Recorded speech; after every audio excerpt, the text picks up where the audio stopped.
जय श्री कृष्णा, हर हर महादेव। जैसे कि अब शुरू होने वाले हैं श्राद्ध पक्ष, और इन श्राद्ध पक्षों में हमारे जो पितृ हैं वो धरती लोक के पे आते हैं इन 16 दिनों के लिए। तो अपने पितरों को प्रसन्न करें, उन्हें संतुष्ट करें और उनका बहुत सारा आशीर्वाद प्राप्त करें। देखिए, हर अमावस पर आप अपने घर से कुछ ना कुछ ज़रूर अपने पितरों के लिए निकालें और समय समय पे अपने पितरों को सदैव याद रखते रहें। मगर जब ये श्राद्ध पक्ष आते हैं, इन श्राद्ध पक्षों के 16 दिनों में हमारे पितृ धरती लोक पर आते हैं। तो इस दिनों में विशेष ध्यान रखने वाली बात ये होती है कि इन 16 दिनों में अगर आपके दरवाजे पर कोई भी आ जाए और वो कुछ मांगे आपसे, तो उसे खाली हाथ मत भेजिए, उसे कुछ ना कुछ ज़रूर से ज़रूर दे। पता नहीं किस भेष में आए हैं आपके द्वार पे आपके पितृ। तो देखिए, उन्हें भूखा ना रखें, प्यासा ना रखें। उन्हें अगर किसी को वस्त्र की ज़रूरत है तो वस्त्र दें। मतलब किसी की कोई ना कोई इच्छा इन श्राद्ध पक्षों में आप जरूर से ज़रूर पूरी करें। दान पुण्य का तो विशेष महत्व होता ही है, मगर अगर आपकी क्षमता है तो क्षमता अनुसार आप कुछ ना कुछ ज़रूर से ज़रूर गरीबों के लिए करें, जिससे कि आपके पितृ प्रसन्न हो। इसलिए कि पितृ किस रूप में आते हैं ये हमें नहीं पता चलता, और हमसे अनजाने में कुछ ऐसी गलतियां हो जाती है जिससे कि हमारे पितृ रुष्ट हो जाते हैं। और आप सभी को पता होगा कि जब पितृ रुष्ट होते हैं तो आपके घर में कोई मांगलिक कार्य अच्छे से नहीं होता, संतान उत्पत्ति में परेशानी होती है, लड़ाई झगड़े होते रहते हैं, आपसी कलह बना रहता है, धन आगमन आपका रुक चुका होता है, बिजनेस अच्छा नहीं चल रहा, पहले अच्छा चल रहा था, अभी बच्चों के विवाह में प्रॉब्लम्स आ रही है, बच्चों की स्टडी में प्रॉब्लम्स हैं, करियर में प्रॉब्लम है, कोई तरक्की नहीं हो रही, जॉब में प्रमोशंस नहीं है, काफ़ी सारे सिचुएशंस आपको झेलनी पड़ती है, छोटे मोटे एक्सीडेंट्स हो जा रहे हैं, कुछ भी आपके घर में अच्छा नहीं हो रहा। तो ये कहीं ना कहीं हमारे पूर्वजों का, हमारे पितरों का हमसे अप्रसन्न होना होता है। तो अपने पितरों को सदैव समय समय पे याद रखें। उनकी पूजा जो भी आपके जैसे भी श्राद्ध पक्ष में की जाती है आप वैसे करें। पिंडदान, पितृ जो भी आप जिस भी प्रकार से करते हैं, और जो जिन्होंने कर भी रखा है श्राद्ध पिंड, वो फिर भी इन 16 दिनों में ज़रूर से ज़रूर अपने पितरों के लिए तर्पण करें। तर्पण करने की विधि आप सभी को पता है कि आप एक लोटे जल के अंदर कच्चा दूध, काला तिल, कुछ मीठा, अक्षत मिलाएं, कुछ कुशा मिलाएं, ध्रुवा भी ले सकते हैं, और अपने चौखट पे ज़रूर से ज़रूर इस जल का छिड़काव करें। एक दीपक प्रज्वलित करें, धूप दीप दिखाएं, और पीपल के वृक्ष की इन पूरे 16 दिनों में ज़रूर से ज़रूर पूजा आराधना करें, इसलिए कि पितरों का वास पीपल के वृक्ष पे रहता है इन 16 दिनों में। ये तो एक तरह की आपकी पूजा विधि होगी। और आपके जो भी घर के जो पितृ हैं उनकी फोटोज़ को आप अपने घर की दक्षिण दिशा की तरफ लगाएं, और एक दीपक रोज शाम को आप दक्षिण दिशा की तरफ मुख करके ज़रूर से ज़रूर प्रज्वलित करें। इससे आपके पूर्वजों का, आपके पितरों का आपके ऊपर आशीर्वाद बना रहता है, वो सदैव प्रसन्न रहते हैं, और उनके नाम से जो भी आप दान पुण्य कर सकते हैं अवश्य करें। और अगर आप चाहते हैं कि आपके पितृ संतुष्ट हों और बहुत जल्दी शीघ्र प्रसन्न हों, तो शुद्ध देसी घी का दीपक आप अपने घर के ईशान कोण में जलाएं। इन पूरे श्राद्ध पक्ष के दिनों मतलब 16 दिनों में आपने जलाना है। और एक दीपक अगर आप अपने रसोई घर में पानी के स्थान पे जलाते हैं तो इससे आपके घर में माँ लक्ष्मी और अन्नपूर्णा का आशीर्वाद बना रहता है। और जैसे मैंने आपको पहले बताया कि पीपल के वृक्ष की पूजा आराधना विशेष महत्व रखती है इन श्राद्ध पक्षों में। आप जल अर्पण करते समय ओम प्रीतभय नमः मंत्र का जाप करें। साथ में रोज संध्या के समय एक सरसों के तेल का दीपक भी पीपल के वृक्ष के पास जलाएं। इससे पितृ दोष दूर होता है, ग्रह में कोई भी दोष है वो भी दूर होते हैं, शनिदेव की विशेष कृपा प्राप्त होती है। ये तो आपकी छोटी छोटी सी जो रेमेडीज मैंने आपके साथ शेयर करी है, जो कि खास विशेष आपको इन 16 दिनों में इन श्राद्ध पक्षों में करनी है। और जिनके भी पितृ हैं आपको पता है कि उनकी कब पुण्यतिथि आती है, तो उन पुण्यतिथि पे आप जिस भी प्रकार से तर्पण करते हैं आप जरूर से ज़रूर वो विधि विधान से करें।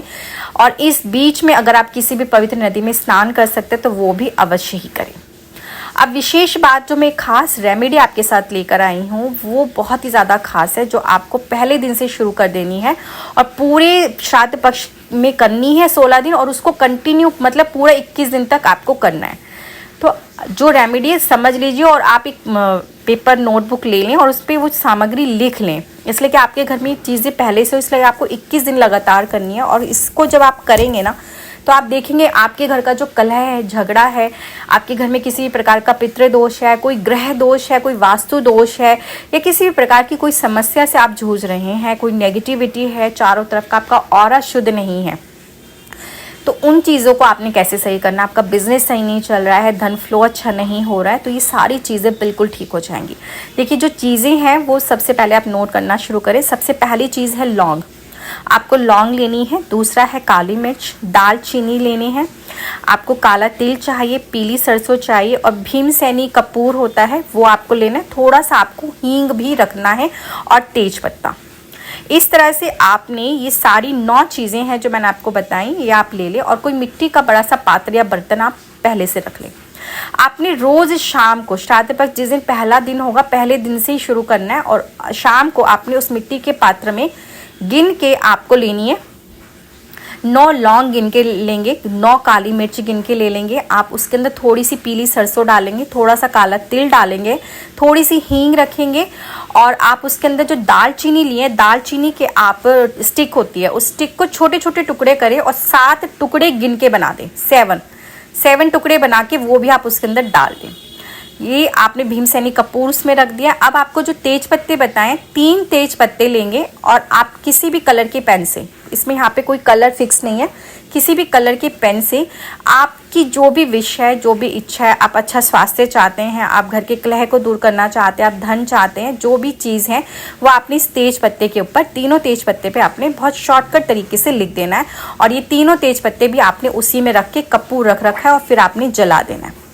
इसे जलाकर आपने पूरे घर में अपने घुमाना है। हर एक कमरे में आप घुमाएं, रसोई घर में, आपका कोई स्टोर रूम है वहाँ, छत, बालकनी, हर जगह आप घुमा के इसको ले जाके अपने घर से बाहर आप एक तरफ रख दें। इस तरह से रोज़ शाम को आपने करना है और जो इसकी बची हुई राख होगी, जो भी चीज़ें हैं इसमें, ये सारी चीज़ें आप एक पन्नी में स्टोर करते जाएं, किसी डब्बे में स्टोर करते जाएं और जब 21 दिन आपके जिस दिन पूरे हो जाएंगे उसके बाद आपने सारी चीज़ें ले जाकर जल प्रवाहित कर देनी है। किसी भी पवित्र नदी में आप डाल दीजिए।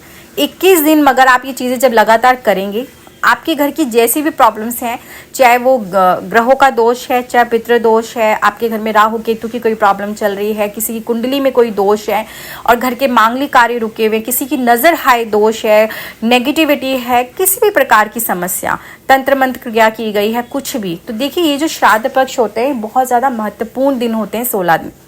इन 16 दिनों में आप ये जो चीज़ें हैं, ये 9 की 9 चीज़ें हर ग्रह को रिप्रेजेंट करती हैं।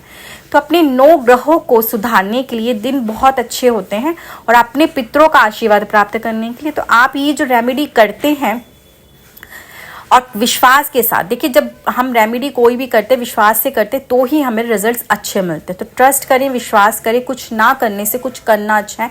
और मैं आपको बता दूं कि एक उपाय ना बदल देता है किस्मत, मगर उसे सही तरीके से सही समय पे किया जाए। तो देखिए रेमेडीज़ बहुत सारी मिलती है हमें कि हमें इस समय करना है, कैसे, अगर उसका हमें समय और एक्यूरेट टाइम नहीं पता कि कब करना है, कितने दिन तक करना है, कैसे करना है, तो उसके रिजल्ट्स नहीं मिलते। फिर लोगों के ये डाउट्स बने होते हैं कि हमें तो ये उपाय करके फ़ायदा ही नहीं हुआ। तो मगर उसे सही घड़ी पर, सही समय पे, सही दिनों में किया जाए तो ही आपको रिजल्ट्स मिलेंगे। और ट्रस्ट, विश्वास करके, और अपने कर्मों पे ज़रूर विश्वास करें, इसलिए कि रेमेडीज़ करने के साथ साथ कर्म करना भी बहुत ज़्यादा ज़रूरी है। आपके कर्म अच्छे हैं ना तो आपको फल अच्छे मिलेंगे ही मिलेंगे। भगवान की कृपा आपके ऊपर होगी, आपके पितरों की कृपा आपके ऊपर होगी। तो ये रेमेडीज़ सबसे अच्छी लगी तो सभी को शेयर करें, इसलिए कि बहुत ही इजी है, बहुत ही सरल है और इससे जो फ़ायदा आएगा ना आप खुद अपने आप देखेंगे। और कमेंट्स बॉक्स में जो भी चेंजिंग्स है ना आपकी लाइफ में ज़रूर बताइएगा। वीडियो अच्छी लगे तो प्लीज़ शेयर भी करें और जिन्होंने अभी तक चैनल को सब्सक्राइब नहीं किया जल्दी से सब्सक्राइब कर लें और कमेंट्स बॉक्स में जय श्री कृष्णा, हर हर महादेव अवश्य लिखिए, मुझे आज्ञा दीजिए। फिर मिलते कुछ ऐसे खास ज्योतिष उपाय के साथ में। आप सभी का दिन मंगलमय हो, आप सबके ऊपर भगवान की असीम कृपा दृष्टि सदैव बनी रहे।